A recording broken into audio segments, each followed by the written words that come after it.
좋은 아침입니다. 아침의 하나알 뉴스 종합 비타민 아침의 매일경제 김은미입니다. 오늘의 일면 같이 들어가 보시죠. 매일경제입니다. 추경 편성까지 35조 내민 거야입니다. 네, 추경안을 짜는 건 정부죠. 국회의 권한은 감액만 할 수 있습니다. 그런데 제목이 추경 편성에 지금 호따옴표가 붙었죠. 강조했습니다. 추경 편성까지 하는 거냐, 거야가 편성까지 하는 거 아니냐라는 얘기가 나오고 있는 거죠. 왜? 어떤 항목으로 얼마를 넣어서 전체 35조 규모로 추경을 하자라고 아예 편성을 했더라라는 게 지금 제목에 들어가 있는 약간 비판적인 시각이 좀 같이 담겨 있습니다. 그런데 이 세부 항목들을 좀 보니까 다음 기사 볼까요? 동아일보입니다. 이재명의 전국민 25만 원 이름만 바꿔 추경안에 포함. 네. 지금 이 이재명 대표가 계속 쭉 얘기했었던 게 전국민 25만 원 지원금이었었죠. 그런데 3일 전에 뭐라고 얘기를 했었느냐. 추경한다고 하면 이거 포기할 수 있습니다. 라고 얘기를 했었습니다. 그런데 이번에 낸 추경 세부 항목을 보니까 이름을 바꿔서 추경안에 계속 들어가 있더라. 뭘로 바꿨느냐. 소비 쿠폰으로 바꿔서 이름만 바꿔서 들어갔더라라는 거예요. 네. 포기한다더니 포기 안 했네라는 얘기가 될 수 있는 건데 관련해서 여기 잠깐 보겠습니다. 진성준 정책위 의장, 민주당 정책위 의장, 정부랑 여당이 아무 조치가 없으니까 핵심 사업을 그냥 포기하겠느냐라고 얘기를 했습니다. 반면 여기에 국민의힘은 깜빡이는 오른쪽으로 켜고 지금 이재명 대표 왼쪽으로 가고 있는 겁니까? 라고 비판적인 입장도 같이 나타냈네요. 다음 기사 보겠습니다. 조선일보입니다. 미국에만 유리한 상호관세 눈앞에 지금 연일 미국 트럼프 대통령 보편관세, 상호관세 계속해서 이 관세를 얘기를 하고 있죠. 네. 상호관세 11일쯤 발표할 겁니다. 이거 있었는데 백악관이 13일에 발표할 거예요라고 얘기를 했습니다. 오늘 벌써 14일인데 맞습니다. 우리나라는 14일 오전이고요.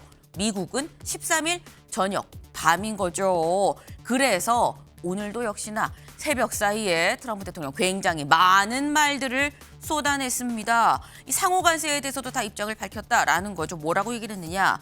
상호관세 부과하기로 최종 결정했습니다라고 공식 발표를 했습니다. 그럼 대체 언제부터 부과를 한다는 거냐라는 거죠. 이 관련해서 상무장관이 뭐라고 얘기를 했느냐. 국가별로 차근차근 다 일일이 검토해서 1대1로 검토해서 4월 1일 날까지 완료하겠다. 그리고 그 이후에 시행하겠다라고 얘기를 했습니다. 그리고 이 상호관세에는 국가별 이 비관세 장벽, 환율, 역외 세금까지도 싹 다 고려할 거다라고 얘기했습니다. 비관세 장벽이 뭐냐? 자유무역 협정, 이 세금 안 내는 자유무역 협정 FTA를 얘기를 하는 거죠. 우리나라도 한미 FTA가 있죠. 그런데 여기도 고려를 한다는 건 우리나라도 대상이 될 수 있는 것 같다라는 얘기가 그래서 나옵니다. 지금까지 안 매겼으니까 이제부터 부과할 것 같다라는 거죠. 특히나 트럼프 대통령이 뭐라고 얘기를 했느냐. 자동차에도 관세 곧 부과한다고 발표할 겁니다. 라고 얘기했습니다. 우리나라 이 대미 수출 품목 1위가 자동차인데 이것도 부과할 거다. 1위가 자동차, 2위가 뭐냐? 반도체죠. 반도체에 대해서도 백악관이 반도체법 이 보조금 지원법 조건을 변경하는 걸 현재 추진하고 있다는 로이터의 소식도 같이 들어와 있습니다. 와, 정신이 없네요. 네, 다음 기사 보겠습니다. 중앙일보입니다. 의원들 끌어내라 지시받았다. 국회 계엄군 현장 지휘관 증언입니다. 네, 어제 윤석열 대통령에 대한 이 탄핵 심판 8차 변론이 있었죠. 그런데 여기에서 증인으로 나온 이 수방사 경비 1단장, 이 조성현 단장이 뭐라고 얘기를 했느냐. 나는 의원들 끌어내라는 지시를 이진우 수방사령관으로부터 받았습니다. 라고 얘기를 했습니다. 근데 앞서서 이진우 이 사령관은 관련해서 얘기를 안 했었고요. 김현태 707 특임단장은 그런 지시 없었다라고 또 얘기를 했어요. 진술들이 다 지금 이 오락가락 상충되고 있고 엇갈리는 지금 그런 상황이다라는 거죠. 증인들 간에도 이 발언이 엇갈리면서 다 윤 대통령 측에서 뭐라고 얘기를 하느냐. 이거 좀 더 찬찬히 자세히 들여다봐야 되는 거 아닙니까? 라고 지금 얘기를 하고 있습니다. 헌재 지금 너무 속도만 내고 있어요. 라고 얘기를 하면서 어제 뭐라고 얘기를 했느냐. 다음 기사 볼까요? 세계일보입니다. 윤 측 헌재 위법 심리 계속된 중대 결심할 수 있다라고 얘기를 했습니다. 계속 헌법재판소가 지금처럼 이렇게 속도전하면서 위법하게 심리를 한다 그러면 우리 중대 결심할 수 있어요. 그렇다고 한다면 이 중대 결심이 과연 무엇을 말하는 거냐라는 거죠. 요 얘기 잠시 뒤에 저희가 대담으로 좀 짚어보겠습니다. 다음 볼까요?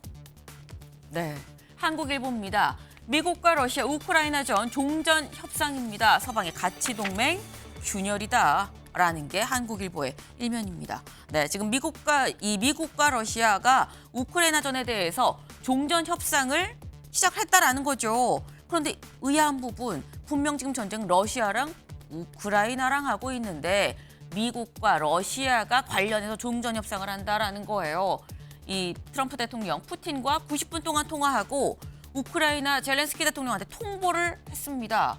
우크라이나 나토 가입 포기 등 러시아 요구를 좀 수용하라라는 취지의 얘기를 전했다라는 거죠. 이렇게 된다는 건 협상 전에 푸틴한테 이미 양보하는 거 아니겠느냐. 그럼 현재 지금 서방에 이 끈끈하게 동맹이 돼 있는 반러 봉쇄 이런 전략이 좀 붕괴되는 거 아니냐라는 얘기가 나옵니다.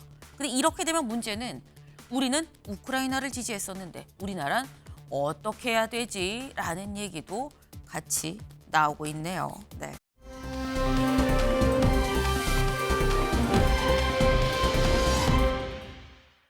네.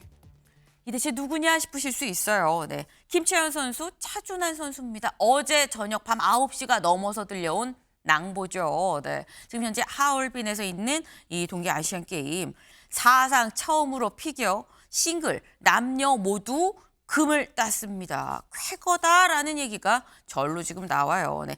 이 사실 최강자가 일본이다. 일본이 금 따는 거 아니야라는 전망 있었습니다만 남녀 모두 우리나라가 금을 차지했다라는 거죠. 네. 오늘이 이 동계 아시안 게임 폐막일이죠. 네. 현재까지 금 15개, 우리나라가 2위를 사실상 확정을 지은 상황입니다. 하지만 오늘 남아있는 경기, 네, 이 지금 여자 컬링, 남녀 컬링이 아직 남아있다고 하니까 여기도 좀 금을 기대할 수 있다라고 하니까 끝까지 응원해주는 것도 필요할 것 같습니다.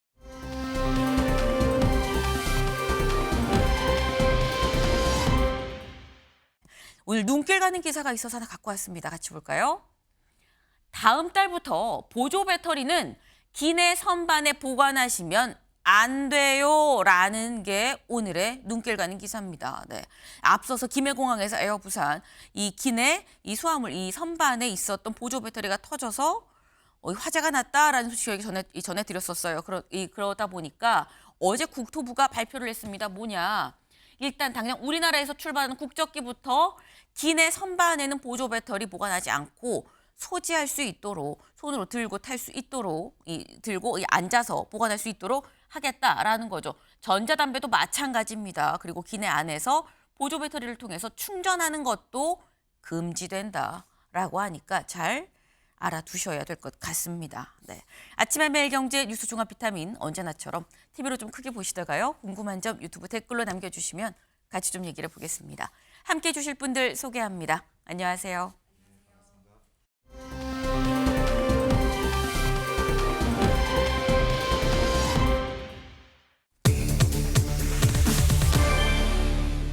중대 결심입니다. 기사 같이 볼까요? 조태용, 홍장원 메모 4개, 신빙성 의문, 체포명단 진술 번복입니다. 네, 어제 8차 변론기일 증인으로 나온 홍장원 전 국정원 1차장 이렇게 얘기를 했다라는 거예요. 이 조태용 국정원장, 홍장원 전 국정원 1차장의 메모에 대해서 이런 얘기를 했다라는 건데 직접 들어보고 오실까요?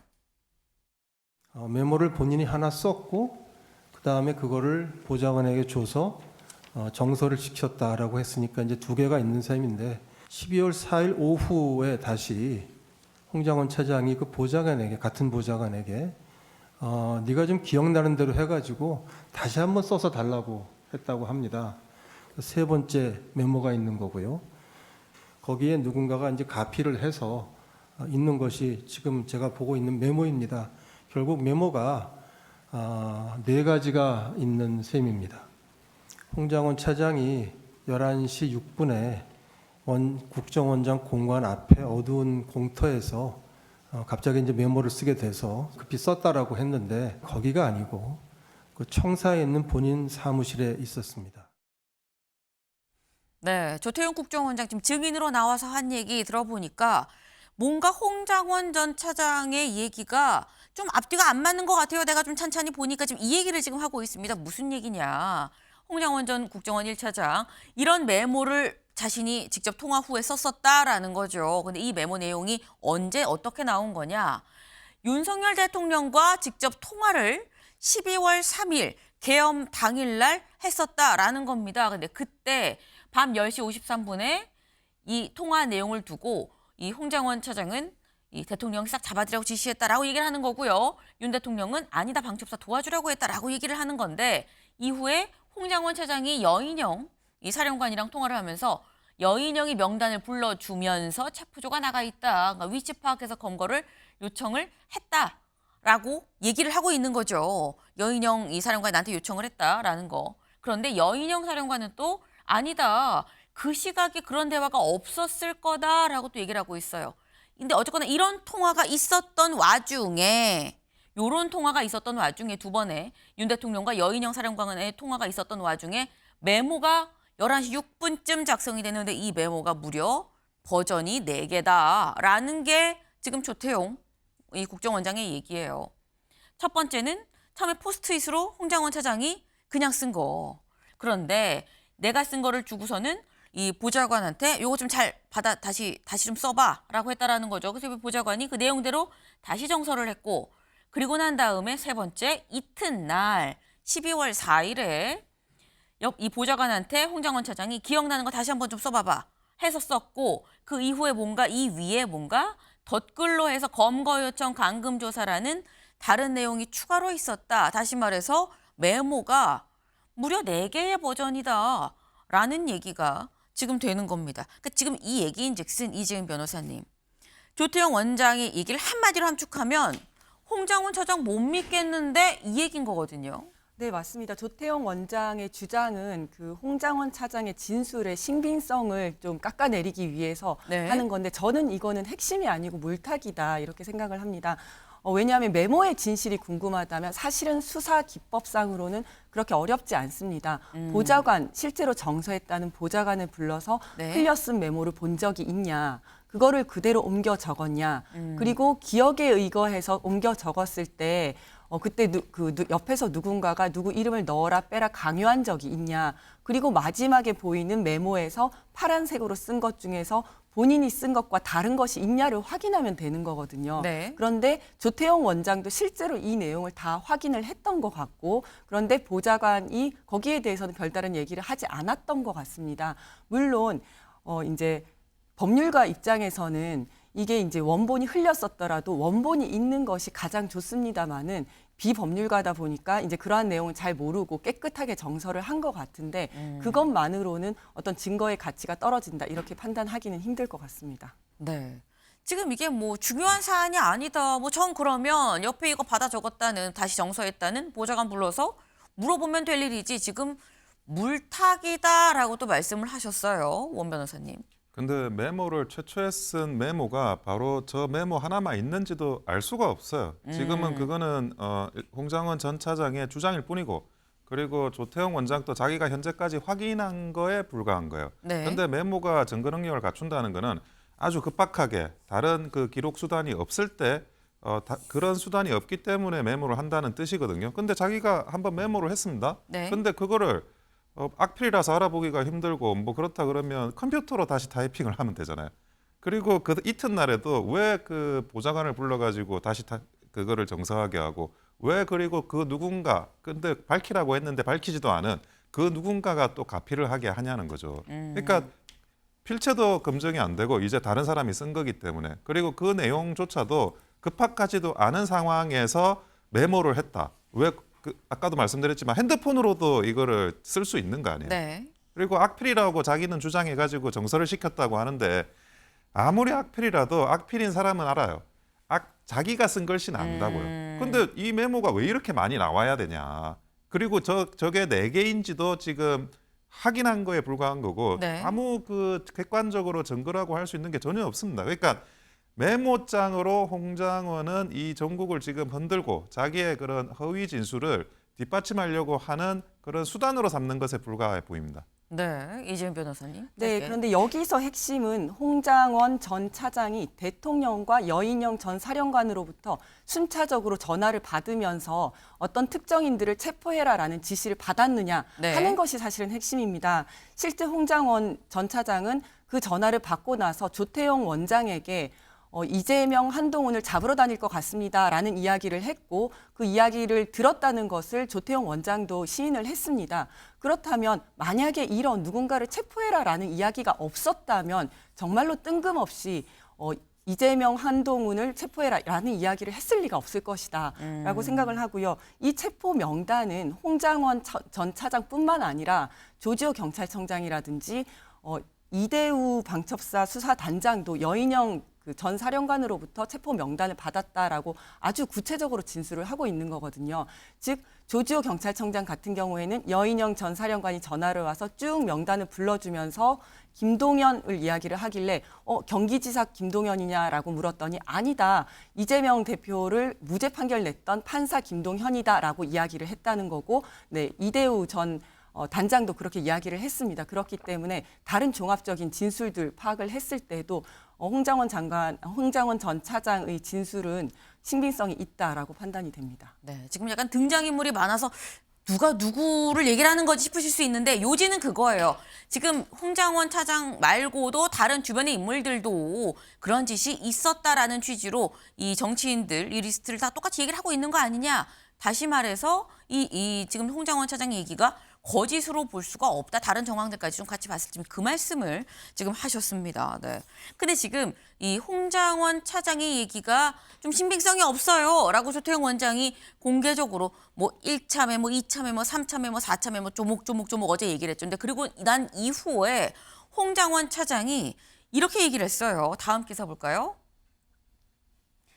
조태용, 홍장원 메모는 4종류다 말하니까 내용은 다 같은데 오도하고 있습니다. 라고 얘기를 했습니다. 여기를 좀 같이 보겠습니다. 홍 차장은 중앙일보와의 통화에서 같은 명단을 다시 쓴 것뿐인데 서로 다른 4종류가 있는 것처럼 크게 오도하고 있다며 대통령과 국정원장이 새빨간 거짓말을 한다고 반박했다. 그러니까 지금 이 얘기는 또 이거예요. 원 변호사님. 종류가 4개든 5개든 100개든지 간에 어쨌든지 간에 다 똑같은 내용인데 그게 무슨 문제야? 뭐 이런 얘기를 하는 거거든요. 그거는 완전히 본질을 오도하는 겁니다. 메모를 왜 쓰냐고요. 메모를. 아까도 말씀드렸지만 메모를 쓰는 거는 내가 다른 기록 수단이 없어가지고 급박해가지고 쓰는 거예요. 그러니까 네. 그래서 어디에서 그 최초의 메모를 썼느냐가 중요하게 되는 건데 그 국정원장 공간 옆에 공터에 썼느냐 아니면 사무실에서 썼느냐. 사무실에서 쓴다는 거는 핸드폰으로 그냥 치면 되죠. 아니 왜 컴퓨터로 쳐도 되고 핸드폰으로 해도 되고. 근데 공간에서 한다는 거는 그런 컴퓨터로 기록할 수 있는 다른 수단이 없다라는 거를 이 홍장원 1차장이 알리바이를 만드는 거예요. 근데 메모를 하나를 그 원본 메모 그것만 그러면 제시하면 되잖아요. 왜 이거를 보좌관한테 불러서 몇 번을 하라 그러고 다시 쓰라 그러고 네가 뭐라고 했냐 그러고 아니 그 시나리오는 홍장원이 일방적으로 주장하는 건데 그거는 맞는 말입니까? 그리고 아까 말씀하시는 부분 중에 뭐 다른 사람이 이렇게 진술했다. 그 진술은 검찰 진술이니까 그래서 그 이번 헌법재판소에서 증인으로 불러서 조사를 하자는 거예요. 대표적으로 조지호 경찰청장입니다. 그 조사를 하자고 절차를 보장해달라고 헌법재판소에 이야기하는데 그거를 지금 안 해주겠다 평의 의결해서 검토해 보겠다고 하는 거예요. 그러면 증인으로 불러야죠.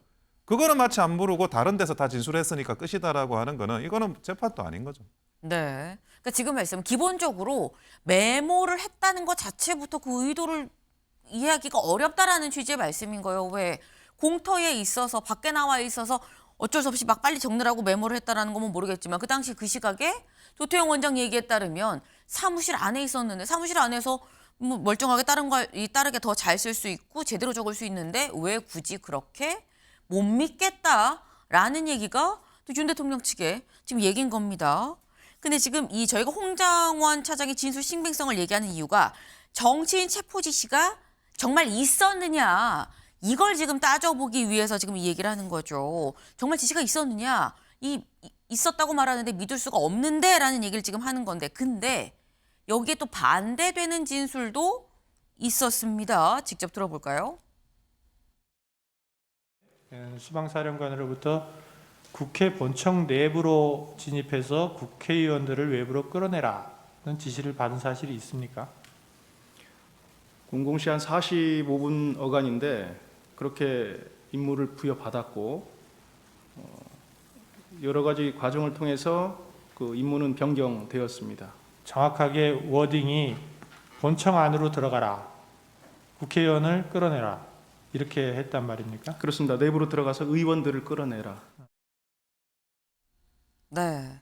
지금 조성현 이 수방사 제1경비단장이 직접 증인으로 나왔죠. 근데 뭐라고 얘기를 했느냐?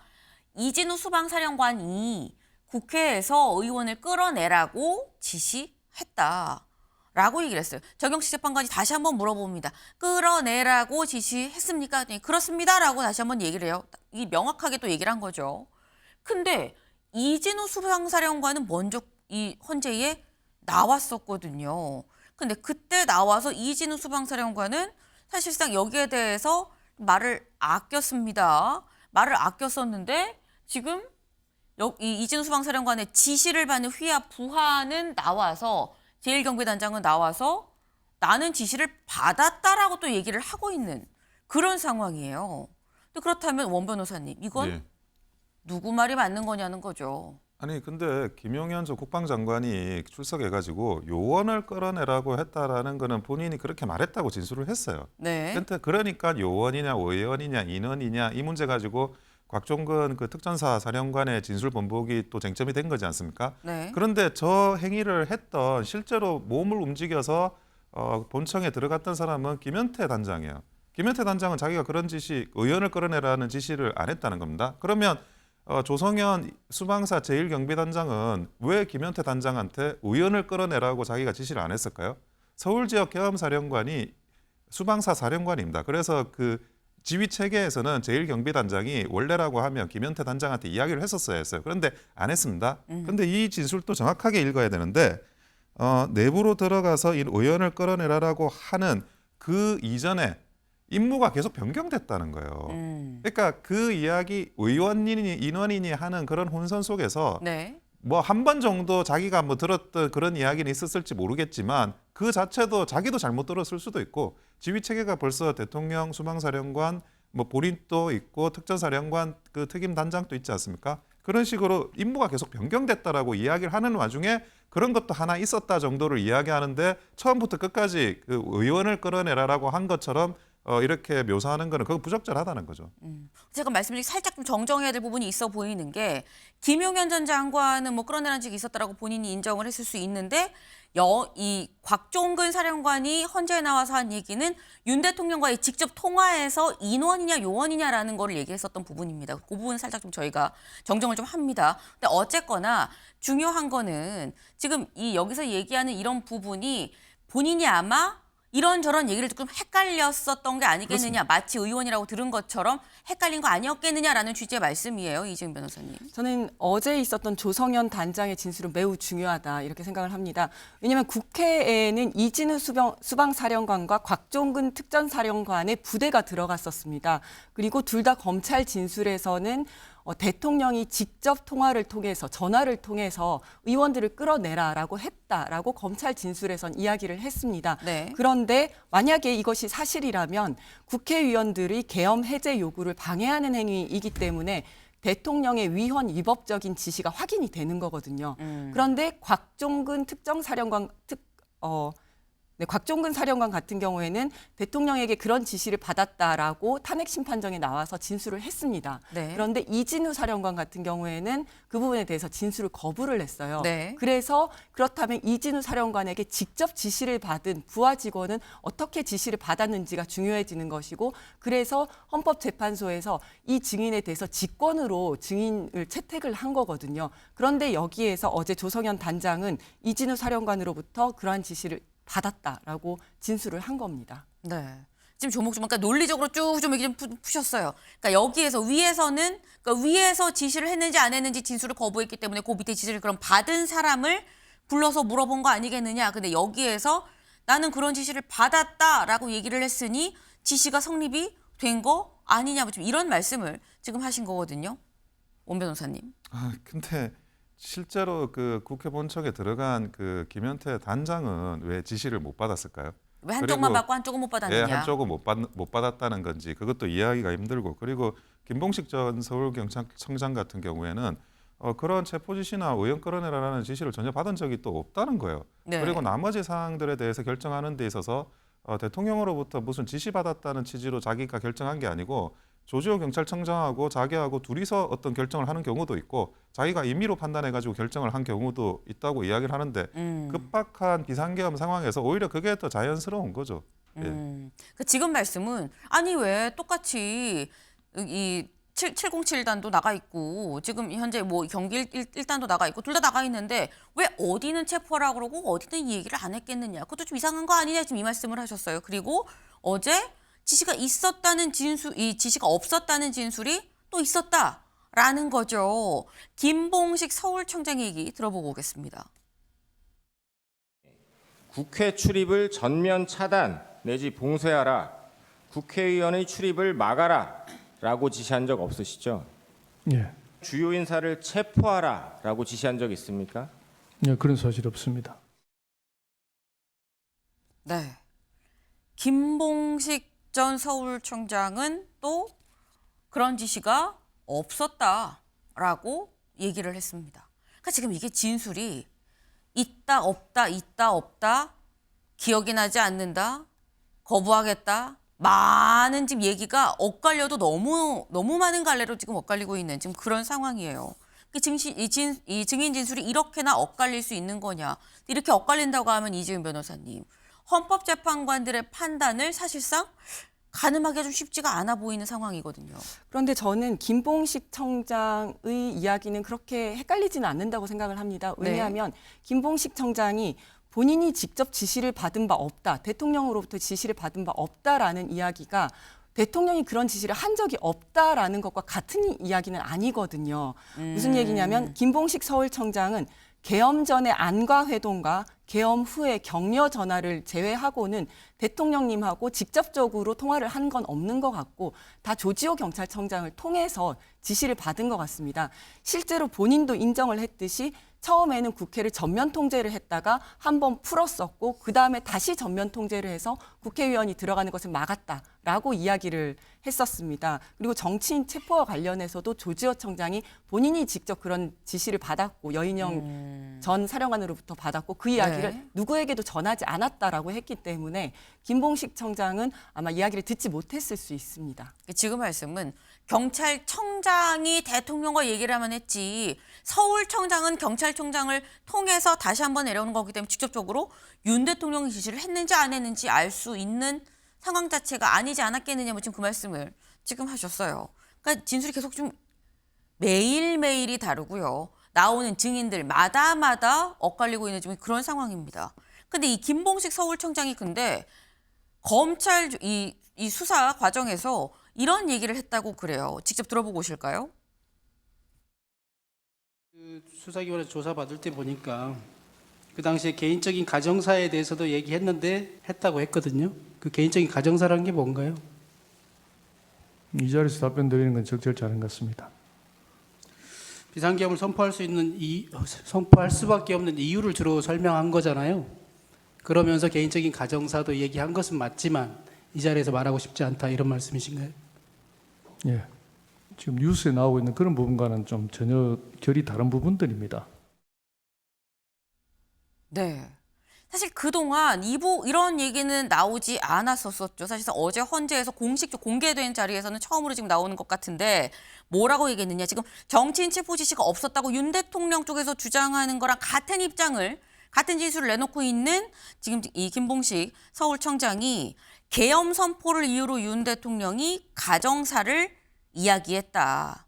근데 그 가정사가 뭔지는 얘기할 수 없다. 적절하지 않은 것 같다라는 거예요. 계엄을 선포할 수밖에 없는 이유를 설명하면서 가정사를 설명한 건 맞다라는 건데 근데 그렇다고 한다면 원 변호사님 계엄을 선포할 수밖에 없는 이유인 가정사가 무엇이냐라는 거죠. 그러니까 그 비상계엄을 선포할 수밖에 없는 이유를 설명하는데 가정사가 원인이 됐다. 뭐 저는 그렇게까지 뭐 이게 공개가 안 돼 있으니까 원인을 얘기한 건 아닐 거다. 예. 그런 과정에서 본인이 뭐 과거에 가정사 관련해 가지고 가졌었던 어떤 경험, 그런 판단들, 그런 것들이 이 비상계엄의 어떤 그런 참고 사항으로서 그게 작동될 수는 있을지 모르겠지만 내가 어떤 가정사가 있고 그 가정사 때문에 비상계엄 선포한다. 요거는 조금 이제 많이 나가는 것 같아요. 아마 영부인에 대한 이야기나 이런 걸 가지고 그 국회 측 대리인이 지금 언론에서 그런 이야기도 많이 나오니까 소문으로서 그거를 한번 짚어보려고 한 게 아닌가 싶은데 네. 아까 이제 김봉식 전 서울경찰청장 같은 경우 답변을 뭐 흔히 언론에서 이야기하는 그런 개념은 아니다. 이런 이야기를 지금 이야기한 걸로 봐서는 영부인 관련한 그런 이슈는 아니라고 그걸 에둘러서 설명을 한 것 같습니다. 네. 그러니까 지금 이게 야당에서는 어떤 추측의 영역으로 해서 김 여사 때문에 뭐 이런 얘기를 지금 하고 있는데 그런 얘기가 있으니까 일부러 덧붙여서 김봉식 청장이 일간 뭐 뉴스에서 얘기하는 그런 부분은 아니다라고 굳이 덧붙인 거 아니겠느냐라고 말씀을 하셨거든요. 이재명 변호사님. 근데 저 내용이 아마 검찰 진술상에 나온 내용인 것 같은데 거기에는 영부인이라는 표현은 없었던 것 같고요. 아마 정말 개인 가정사 이렇게 표현이 되어 있었던 것 같습니다. 그래서 거기에 대해서 질문을 하면서 아마 저런 대화가 오고 간 것 같은데요. 저는 대통령의 가정사가 정말 계엄과 관련이 없는 내용이라면 뭐 굳이 이야기할 필요도 없고 그리고 또 안가회동에 참석했었던 4명이 이야기를 하지 않는다면 현실적으로 그 내용이 무엇인지 알 수 있는 방법도 없습니다. 하지만 계엄과 관련이 있는지 여부를 그 자리에 있었던 사람은 즉 김봉식 청장은 정확하게 판단할 수 없을 수 있다. 왜냐하면 모든 진술은 다른 진술과 증거들과 종합적으로 판단할 때만 그 진술의 가치가 이제 평가가 될 수 있는 거거든요. 네. 그리고 또 저 가정사라고는 하지만 저 이야기가 혹시 윤 대통령이 계엄을 선포하게 된 이유가 될 수도 있고 원인이나 동기가 될 수도 있는 내용이기 때문에 그런 내용들을 나중에라도 좀 이야기를 해주면 좋겠다라는 생각을 하고 있습니다. 네.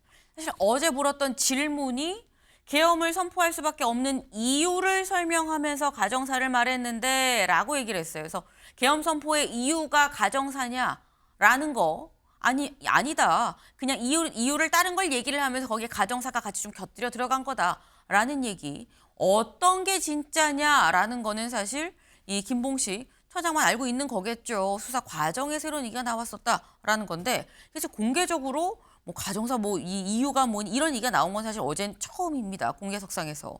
그런데 어제 이 얘기뿐만 아니라 이 얘기도 처음 나왔습니다. 무슨 얘기냐? 어제 조태용 국정원장이 이런 얘기를 했어요. 국회 측의 질문에 대한 답변이었거든요. 잠깐 들어보고 올까요? 계엄 전날인 12월 2일 날 대통령 영부인으로부터 문자를 2통 받아요. 그리고 그날은 답장을 못하고 그 다음 날 증인이 답장을 보냈어요. 그건 무슨 내용인지 기억나십니까? 글쎄요, 금방 기억이 잘 안 납니다. 그런 내용을 이 민감한 시기에 주고받았다는 걸로 누가 의심을 하면 어떻게 답변하시겠어요? 결국 뭐가 남아 있으면 그걸 보시면 판단이 되지 않을까 싶습니다. 예. 계엄 전날, 당일날 영부인하고 문자 주고받은 거는 더 이상하지 않나요? 국정원장이 영부인하고 왜 문자 주고받습니까? 자주 있는 일은 아니었습니다. 네. 계엄이 있었던 날 전날 김 여사로부터 이 조태용 국정원장이 문자를 2개를 받았다. 그리고 여기에 대한 이 답문을 이튿날인 계엄 당일 12월 3일에 조태용 원장이 답문을 보냈더라라는 게 국회 측 변호인단의 질문이에요. 이거 좀 수상하게 보지 않겠습니까? 라고 했는데 자주 있는 일은 아니다라고 얘기를 했거든요. 근데 원 변호사님 또 한편으로는 자주 있는 일이 아니면 기억이 나지 않을까라는 생각이 들긴 들어요. 근데 이런 질문 자체가 아까 가정사하고 의도성이다. 영부인 지금의 이 조태용 원장에 대한 그 영부인 문자 질문하고 이게 연결되는 거거든요. 누구라도 다른 사람한테 가정사 묻고 조태용 원장한테 영부인 물으면 그 가정사가 영부인이지 이렇게 지켜보는 사람들은 생각할 수밖에 없습니다. 그거는 의도적인 빌드업 같고. 근데 뭐 저는 그렇습니다. 이게 비상계엄이라는 게 너무나 뭐 그 중요한 일이죠. 그 부분에 대해서 국무위원 회의에서 그 영부인하고 상의한 적도 없고 모르는 일이다. 뭐 혼날 것 같다. 뭐 그런 이야기는 했다라고 일각에서는 이야기가 들어요. 근데 네. 이게 그 영부인하고도 보안 유지는 철저히 한 게 아닌가 하는 생각이 들고 그 아마 12월 3일 비상계엄을 전후로 해가지고 영부인께서 알고 이게 놀라가지고 뭐 확인을 어떻게 이게 돌아가는 건지에 대해서 그러지 않았을까 개인적으로 추측을 합니다. 예, 왜냐하면 국가정보원장이 모든 정보를 다 들고 있으니까 네. 그 정보가 정말 뭐 어떤 사유가 있는 건지 그런 부분에 대한 문자 정도 주고받았지 않았을까 싶은데 그게 그러면 이 비상계엄이 내란이냐 그거하고는 전혀 관련이 없는 문제고 이것도 결국에는 영부인에 대한 어떤 스토킹 같은 과거에서 계속 일어났던 민주당의 그런 공격의 일환에 불과하다고 보여집니다. 네. 지금 말씀은 국회 측 이 소추단 쪽에서 하는 질문 자체가 기본적으로 프레임이 김 여사가 원인 아니야라는 프레임을 맞춰놓고 여기에 맞춰서 질문을 지금 던지는 거 아니겠느냐, 몰아가기다라는 취지의 말씀이거든요. 그건 아닌 것 같은 게 이거는 김 여사의 그 전화 내역을 보다가 발견을 한 것이 아니라 조태영 원장의 통화 내역을 쭉 보다 보니까 그 전날 김 여사에게 온 문자가 있는 겁니다. 누가 보더라도 이상하지 않겠습니까? 그래서 이렇게 문자를 받는 게 자주 있는 일이냐, 이례적인 것이냐라고 물어봤던 거고 이례적인 거다라고 했더니 그러면 내용이 뭐냐라고 했는데 기억을 못한다라고 했어요. 상식적으로 판단을 할 때 아주 이례적으로 대통령의 부인이 문자를 보냈는데 그 내용을 기억을 하지 못한다는 게 이해가 되지 않지 않습니까? 그리고 이때는 계엄의 하루 전날입니다. 만약에 계엄의 정황을 알고 정말 어떻게 된 것이냐 정보를 많이 알고 있으니까 국정원장한테 한번 물어보자라고 해서 문자를 보낸 거라면 이것은 김 여사가 계엄이 있기 하루 전부터 계엄의 사실을 알고 있었다는 것이 됩니다.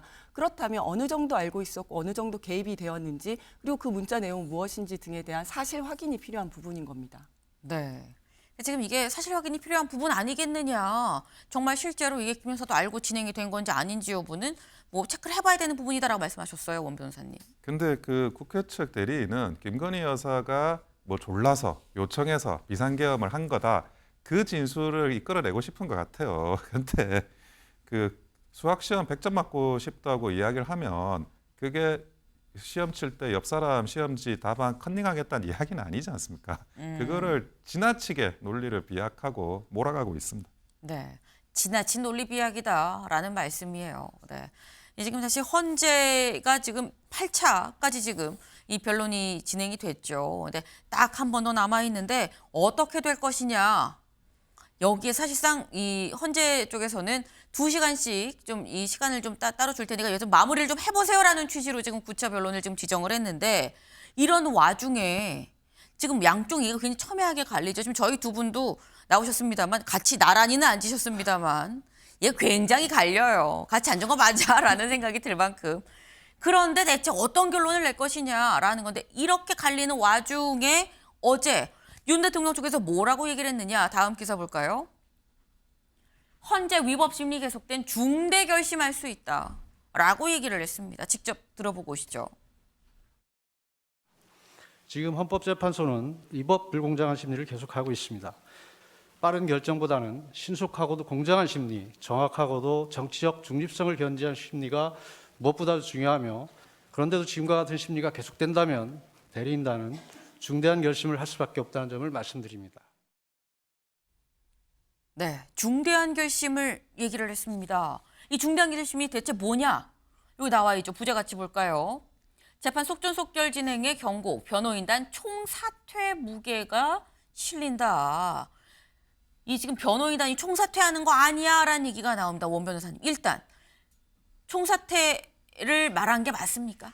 총사퇴를 말한 게 맞습니다. 아. 총사퇴를 하게 될 것 같아요.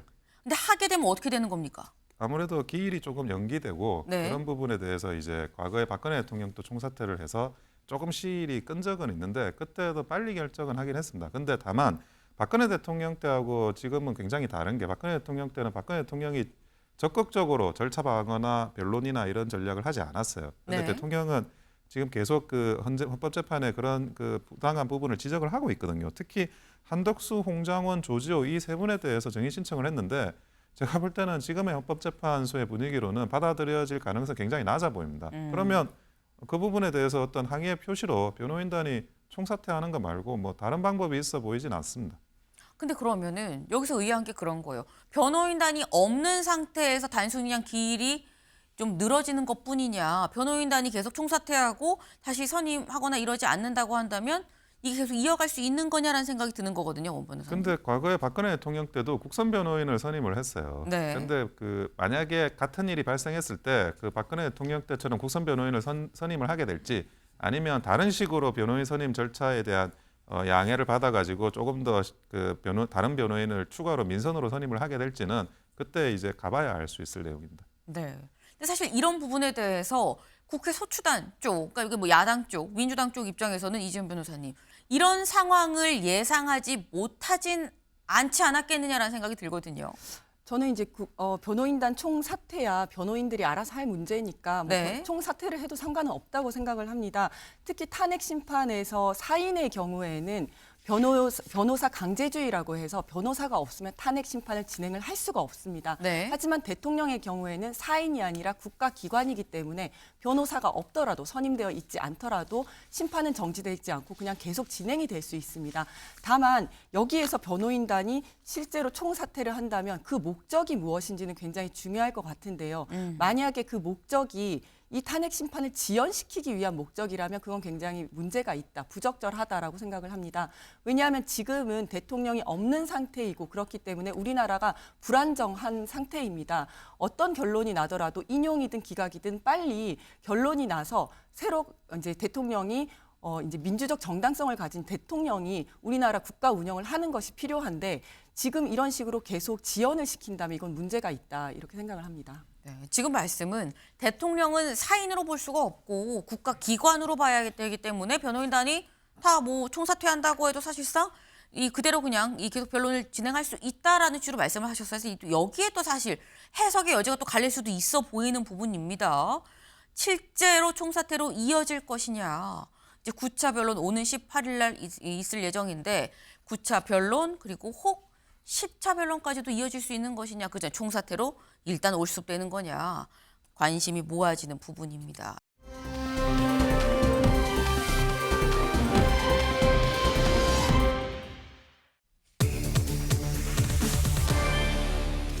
긴장감 도는 금남로입니다. 금남로의 긴장감이 왜 돌아? 기사 보겠습니다. 긴장감 감도는 광주 금남로 같은 날 탄핵 찬성 반대 집회가 있다라는 거죠. 언제? 내일입니다. 내일 오후에 이 광주 금남로에서 탄핵 찬성과 반대 집회가 같이 열린다고 하는데 거의 주말마다 지금 이 탄핵 찬반 집회가 열리고 있죠. 지난 주말에는 대구, 광화문, 광주, 전국을 무대로 사실 열렸었는데 그 모습 잠깐 같이 보고 올까요?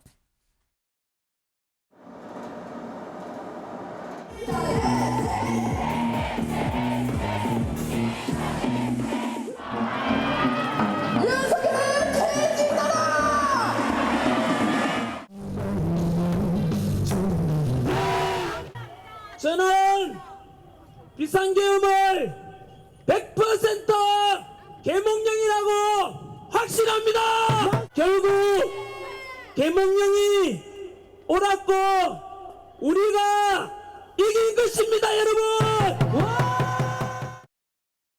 네. 지난 주말에는 보신 것처럼 동대구역 앞에서 그리고 광화문에서 이 경복궁역 인근에서 따로따로 있었죠. 근데 규모가 상당했었습니다. 근데 이번엔 내일 있을 집회는 양쪽 다 광주 금남로에서 한다라는 거예요. 금남로에도 뭐 처음이랑 끝 따로 떨어져서 하면 괜찮지 않을까 생각할 수도 있는데 지도 보겠습니다. 여기 지금 금남로죠. 그런데 요 민주 광장 쪽에서는 탄핵을 찬성하는 집회가 열리고요. 여기서 대략 한 200m 거리를 두고 요 위쪽에는 반대 집회가 열린다라는 겁니다. 200m. 열심히 전력 질주하면 뭐 한 10여 초, 20초 정도밖에 걸리지가 않죠. 상당히 짧은 거리예요. 근데 여기서 같이 열린다라는 거죠. 이거 윤영걸 대표님. 네. 괜찮을까요?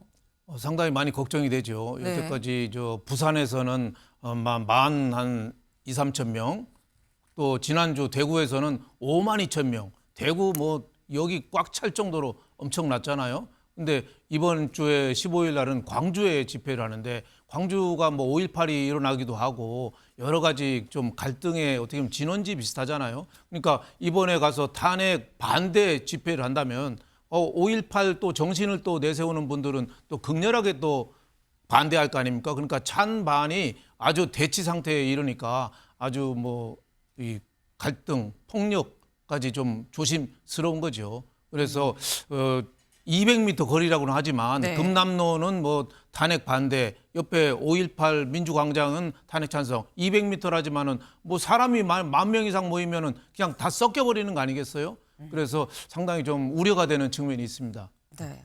사실 탄핵 찬반 집회가 광주가 아니라 다른 데서 열려도 사실 우려가 됩니다. 광화문에서 열린다 그래도 광화문에서 불과 뭐 100m, 200m 사이를 두고 같은 시간대에 같이 그렇게 열리면 이 충돌하는 거 아니야라는 우려가 들 수밖에 없는데 심지어 광주라는 거죠. 왜?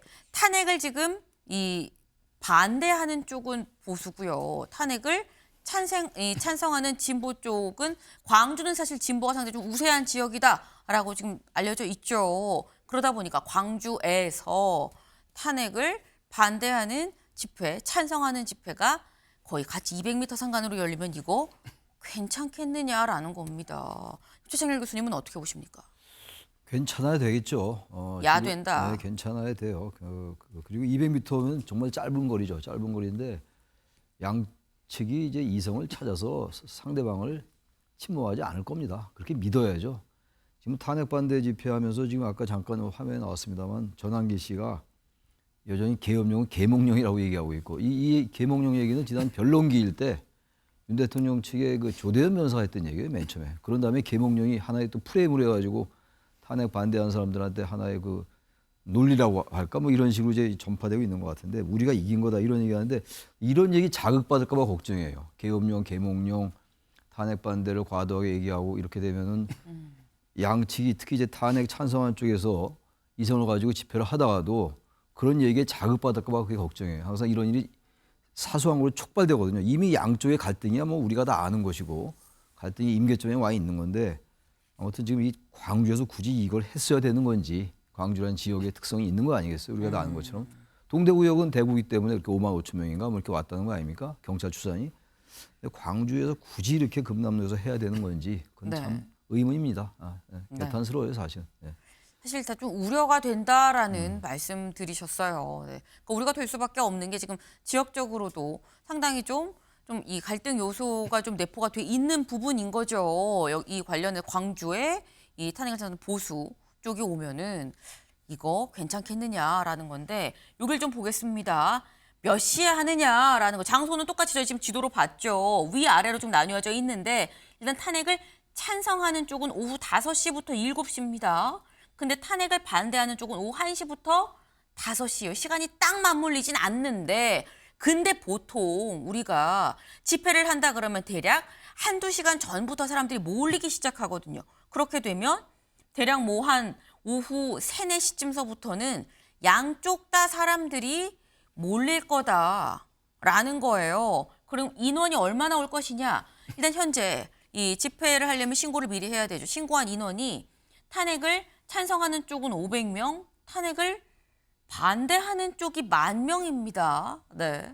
물론 이게 뭐 딱 맞진 않을 수 있어요. 지금 탄핵을 반대하는 쪽이 10,000명이고 탄핵을 찬성하는 쪽이 500명. 이게 숫자 차가 또 굉장히 크거든요. 근데 이게 윤 대표님. 네. 숫자 차가 서로 만약에 그런 일이 있으면 안 되겠지만 물리적으로 충돌을 하는데 숫자가 이렇게 또 차이가 난다 그러면 한쪽이 또 완전히 크게 다칠까 봐 우려되는 부분도 있고요. 그렇죠. 뭐 탄핵 반대 집회 참석 인원이 한 10,000명 정도 예상되면은 굉장히 뭐 많긴 하죠. 네. 근데 이제 광주 시민이나 이런 쪽은 아무래도 탄핵 찬성하는 분들이 많으니까 거기에서 뭐 분열이나 대치 상태, 폭력이 나올까 봐 걱정이 되는 거죠. 저는 이 부분에서 한 말씀 드리고 싶은 게 강기정 광주시장이나 이런 분들이 집회, 표현, 시위의 자유가 있잖아요.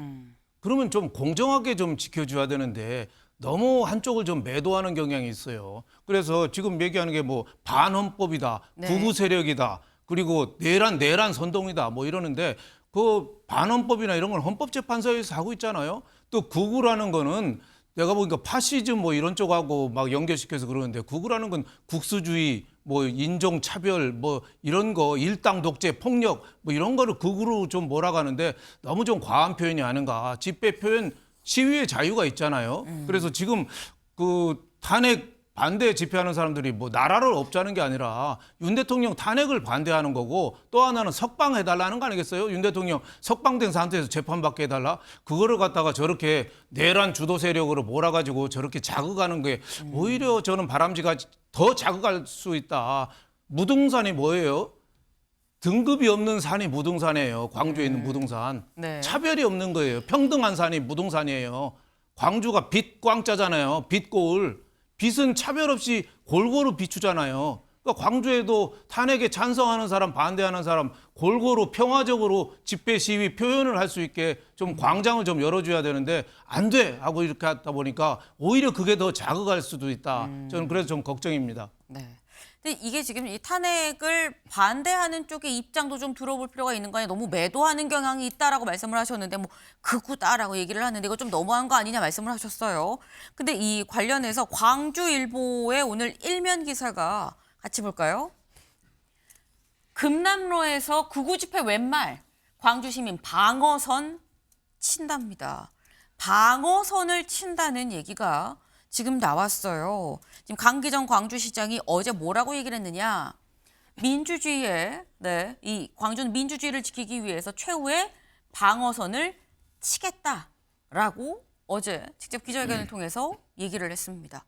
근데 이렇게 되면 우리가 양쪽 다 이렇게 찬반이 몰리면은 충돌 일어나는 거 아니야라고 우려를 했는데 여기서 지금 최 교수님 방어선 얘기까지 나왔거든요. 근데 이렇게 되면 이거는 진짜 약간 조마조마한 감이 없잖아 있습니다. 방어선 치겠다는 게 물리적으로 집회를 가서 못하게 막고 이런 얘기는 아닌 것 같아요.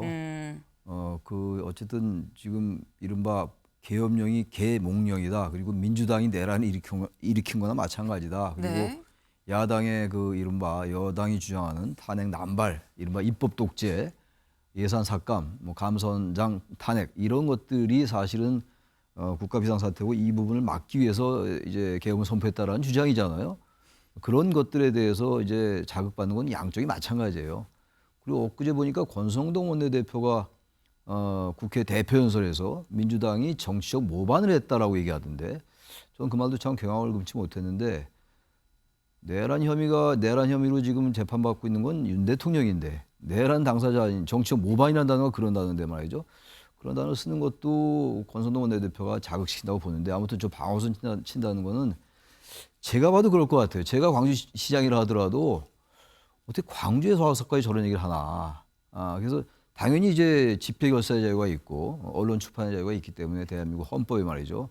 당연히 허가해야 되니까 이제 하는 건데 허가가 돼서 하는 건데 심리적으로 정말 저런 부분에 대해서 광주까지도 한다는 거에 대해서 아마 그런 의미에서 방어선을 치겠다는 얘기를 한 게 아닌가라고 느껴져요. 거기 물리적으로 막아서 아예 집회를 못하게 하다. 그럼 완전히 물리적 충돌이 일어나겠죠. 네. 그런 사태는 안 일어날 것 같아요. 양측이 최소한의 이성은 지키지 않을까라는 생각을 합니다. 그렇게 기대를 하고 있고요. 네. 양쪽이 최소한의 어떤 우리가 생각하는 어떤 기대를 안다면 물리적으로 충돌하지 않을 것이다 말씀을 하셨는데 아까 그 말씀하셨죠. 아니 왜 굳이 광주에 와서 하냐고 내가 광주시장이어도 생각하지 않겠느냐 말씀을 하셨는데 전한길 강사 요즘 보수의 어떤 아이콘으로 지금 떠올랐죠. 이런 얘기를 했었습니다. 잠깐 들어보고 오실까요? 대통령 탄핵 반대 집회가 있는데 광주 시민들까지 모두가 동참한다면 그래서 대한민국을 살리자라는 그 마음으로 하나 된다면 윤석열 대통령 지지율은 60%를 넘게 될 것입니다. 그렇다면 과연 이 재판관들이 대통령을 탄핵시킬 수가 있겠습니까? 네. 전한길 씨의 얘기는 그거예요. 만약에 전라도민들도 이 전라도에 있는 사람들도 윤 대통령을 지지를 한다 그러면 지지율이 훨씬 더 올라갈 거고 그러면 탄핵까지 가지 않지 않겠느냐라는 얘기를 지금 하고 있는 겁니다. 그러니까 다시 말해서 윤 대통령에 대한 지지를 더 끌어올리기 위해서 지금 광주까지 가는 거 아니겠느냐라는 생각을 하는 건데 윤 대통령, 윤영걸 대표님, 예. 네, 윤 대표님 지금 보면은 이 광주에 가서 이 보수 집회를 여는 게 정말 윤 대통령에 대한 광주 시민들, 뭐 전라도민들의 어떤 지지를 끌어올리는 방법이 될까라는 의문이 들긴 하거든요. 뭐 일시적으로 뭐 좀 도움이 될 수는 있겠죠. 도움될 수 있다. 호남에서 아무래도 윤 대통령 지지율이 떨어지니까 좀 올리면 여러 가지 헌법재판소에서도 조금 유리할 수는 있겠지만 근본적인 건 아니죠. 예. 지금 호남 지지율이 윤 대통령 워낙 떨어지긴 하지만 헌법재판소가 정치적인 사법기관이거든요. 그래서 정치를 배제할 수는 없어요. 하지만은 지금 헌법재판소에서 판결하는 거는 12.3 비상계엄이 그때 국헌 문란이 있었느냐, 뭐 폭력, 뭐 정치인 그 체포라든지 그 실체에 대해서 지금 판단을 하고 있는 거거든요. 네. 그래서 근본적으로 지지율이 올란다고 해서 윤 대통령이 뭐 탄핵되고 안 되고 차이는 제가 보니까 많지는 않다. 다만 아무래도 지지율이 오르고 광주까지 사람이 많이 모인다면은 좀 분위기는 영향을 줄 수 있겠죠. 하지만 지금 어제도 뭐 전국 지표조사 MBS 조사 나온 거 보면은 지금 탄핵을 해야 된다, 탄핵 인용될 거다가 58% 나오고 탄핵이 기각된다가 38%예요. 그래서 탄핵이 지금 되는 쪽으로 지금 가는 게 20% 포인트가 높습니다. 그리고 헌법재판소 재판관들 진행하는 거 얼굴 표정 봐요. 얼굴 대충 정해지고 막 몰고 가지 않나요? 그래서 그 대리인단들이 지금 사퇴, 변호사 사퇴 얘기까지 나오는데 제가 보기에는 광주에 아무리 모여도 근본적인 영향은 없고 분위기에는 영향을 줄 수 있다 이렇게 저는 보고 있습니다. 네, 지금 잠깐 이 헌법재판관들 표정 봐라, 뭐 정해놓은 거 아니냐는 말씀하셨는데 요거는 개인 의견임을 또 말씀을 드립니다. 네, 지금 당장 내일입니다. 내일 광주에서 탄핵 찬반 집회가 같이 열린다고 하는데 서로 생각이 다른 걸 인정을 하고 과한 얘기, 심한 얘기 이런 거는 서로 간에 좀 자제를 해서 물리적인 충돌로 안 가길 좀 바라봅니다.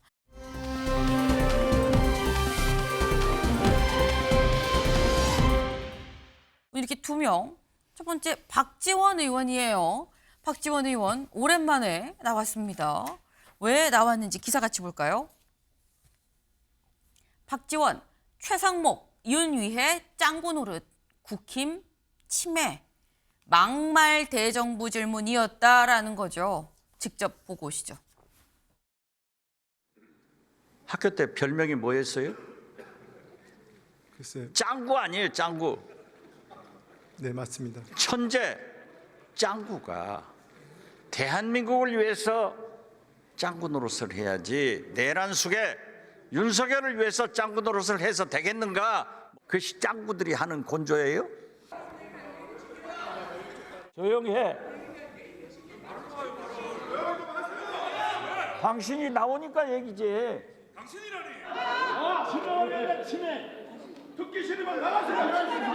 저도 제가 국회의원 여러 차례 해봤는데 지금처럼 과한 적이 없어요. 물론. 네, 우리가 국회의장이 지금처럼 내가 국회의원 나도 여러 번 해봤는데 이렇게 과한 적이 없어요라고 좀 얘기를 했습니다. 근데 양쪽의 지금 이 얘기가 서로 짱구 노릇 아니에요, 침해 아닙니까? 라는 얘기. 최창렬 교수님 어떻게 보셨습니까? 국회가 말의 품격을 잃은 건 뭐 어제 오늘 일이 아니에요. 지금 뭐 요즘만 저렇게 과한 게 아니고 침해 뭐 짱구 이거는 침해 저기 그 국회의원석에서 나온 얘기 같은데 저건 오히려 점잖은 얘기죠. 어떻게 보기에 따라서 말이죠. 오히려 좀 뭐 최상목 대행이 뭐 기분 안 나빠하는 것 같아요. 아까 얼굴 보니까 당신 공부 잘하지 않았냐라고 이제 죽여 세우는 듯하면서 이제 왜 그렇게 쓸데없이 대통령 편드냐 뭐 이렇게 이제 비판하는 거 아니에요. 네. 비아냥하는 건데 저 정도는 오히려 애교인 것 같아요. 짱구 정도는 얼마나 심한 말들이 많았어요. 근데 문제는 그거죠. 지금 국회에서도 여야가 워낙 대치가 심하고 이 지금 또 하나의 현상을 보는 관점이 너무 다르잖아요. 관점이라는 게 물론 달라서 상당히 현실에 대해서 잘못 서로 이렇게 다르게 판단할 수 있다 하더라도 지금 달라도 너무 달라요. 여야 그리고 국민들도 마찬가지죠. 탄핵을 네. 반대하는 분들과 탄핵을 찬성하는 분들의 생각을 잘 아실 거 아니에요. 너무 달라요. 대화가 전혀 안 돼요. 우리 가족끼리도 안 되더라고요, 대화가. 그러니까 이거는 볼 때 빨리 어쨌든 탄핵이 인용이 되든 기각이 되든 빨리 마무리돼야 될 것 같아요. 이러다 큰일 나겠어요, 진짜. 그야말로. 네. 그냥 우리가 수사적으로 이 나라가 두동강이 난다가 아니라 이거 잘못하다간 나라 두동강 나게 생겼어요. 그러니까 정말로 이런 국면에서는 의원들이 말이죠. 항상 막말을 해왔다 하더라도 아까 앵커께서 말씀하신 것처럼 조금 말을 좀 자제해야 될 것 같아요. 더욱더 그러니까 탄핵 찬반의 사람들이 더욱더 자극받는 것 같아요. 더 말이 격해지고 이제는 어떤 말에 대해서 상대방 말의 논리를 들어볼 생각을 안 하고 무조건 당신은 내 편이 아니네 라고 적대하는 분위기가 완전히 국민들 사이에서 팽배하다. 따라서 의원들이 저런 말도 자제할 필요가 있다라고 원론적인 말씀입니다만 네. 특히 이럴 때는 의원들이 정말 자제해라 발언을 그런 말씀을 드립니다. 안 그래도 양쪽으로 완전히 나뉘어져 있는데 국회 본회의장에서도 서로 극과 극으로 이런 얘기들을 하면 이거 더더욱 가속화시키는 거 아니겠느냐. 정치의 본 역할이 뭐냐라는 말씀을 지금 하셨어요. 근데 사실 어제는 경제 분야 대정부 질문이었었거든요. 경제 분야 대정부 질문이었는데 윤 대표님. 예. 또 어제 경제 얘기 나온 거는 기사가 잘 보이지가 않아요. 대부분이 막말 기사만 잔뜩 오늘 좀 나왔더라고요. 네. 어떻게 보셨습니까? 좀 안타깝죠. 어제 같은 경우 지금 뭐 트럼프 상호 관세 지금 사인하고 지금 우크라이나 종전 저 앞두고 있는데 우크라이나가 영토 다 뺏길 지경으로 좀 위기잖아요. 그런데 그런 경제 위기에 대해서 좀 얘기해야 되는데 저렇게 박지원 의원이 국회에서 연세가 제일 많습니다. 42년생, 네. 83. 근데 좀 점잖은 얘기 말 되는 거를 해야 되는데 제가 보니까 오지랖이 너무 넓어요. 그래서 어제 같은 경우도 최상목 그 대통령 권한대행이 왜 마은혁 임명 안 했냐? 내란 수계 윤석열 그 비호하는 짱구 역할을 하는 거 아니냐 했는데 오히려 저는 최상목 대행이 대통령을 비호하는 게 아니라 대통령한테 결정적인 쐐기를 박았어요. 시저한테 쐐기 칼된 저 브루터스하고 비교할 정도로 저는 그렇게 했다고 봐요. 헌법재판소 2명 임명해서 잘 돌아가게 만들어줬잖아요. 네. 근데 어제 비난한 거는 박지원 의원이 왜 마은혁이라고 그 사람 임명 안 했느냐고 내란 수계 비호한다고 했는데 내가 보기엔 말이 안 되죠. 그리고 저렇게 83세 저 정도 원로면은 국회를 전반적으로 좀 리드하는 큰 어른 역할을 해야 되는데 옛날에 그 문재인 정부 전에는 계속 아침마다 문재인 비난해가지고 문모닝까지 얘기했는데 언제 가보니까 국정원장 됐어요. 윤석열 대통령 때도 지난해도 그랬죠. 나 좀 기용해줘라. 내가 잘할 거다. 또 하다가 지금은 어떻게 보면은 이재명 쪽에 열심히 나 한 자리 만들어달라 이런 게 보여요. 그래서 정치인이 아니라 정상배의 전형 아닌가 이런 생각도 들고 저는 파스칼의 네. 프랑스 철학자 파스칼이 빵새에서 쓴 얘기 생각납니다. 인간의 모든 불행은 혼자 조용히 방에 있을 수 없는 데서 나온다. 이런 얘기 썼거든요. 네. 박지원 의원도 원로답게 좀 무게 좀 지키고 점잖은 얘기, 말 되는 얘기를 좀 해줬으면 좋겠습니다. 네. 상당히 강도 높게 비판을 좀 하셨어요. 네.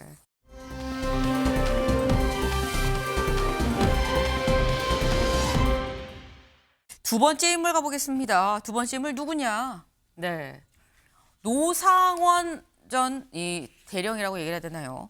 지금 노상원 지금 뭐 민간인인데 왜 대체 계엄 구문에 자꾸 등장하는 거야?라는 얘기가 있죠. 기사 같이 보겠습니다. 어떤 기사냐? 노상원 수첩 A급 체포 명단에 문재인, 이재명, 이준석, 네. 지금 뭐 이준석 의원도 있더라라는 걸 지금 일본 사진까지 실었던 것 같아요. 한국일보는. 네. 보겠습니다. 체포 대상이 A부터 D까지 4등급으로 분류가 돼 있었다라는 거예요. 그리고 계엄 후속을 염두에 두고 3선 집권 구상도 있었다라는 건데 이게 대체 무슨 얘기인지 보겠습니다. 여기 볼까요? 수첩에는 3선 집권 구상 방안, 법 개정이라고 적혀 있었고 시기를 총선 전으로 나눠서 총선 뒤에 입법해서 집행하는 건 쉽지 않다. 실행 뒤 싹을 제거해 근원을 없앤다. 라고 적혀 있었다라는 거예요. 최 교수님. 그러니까 물론 이게 이제 수첩입니다. 노상원 씨가 적은 내용인 거죠. 그런데 여기에 3선 집권, 법 개정 이 얘기는 법을 개정해서 3선 집권한다. 이거는 독재 아닙니까? 독재죠. 과거에 삼성개헌 1969년도, 네. 1972년도 유신헌법 거기에 대비될 수 있는 거예요. 저 생각 자체는 말이죠. 근데 노상원이라는 사람이 전 정보사령관인데 민간인 신문이잖아요. 이번에 계엄 관련해서도 상당한 역할을 했다고 뭐 다들 알려져 있는 겁니다.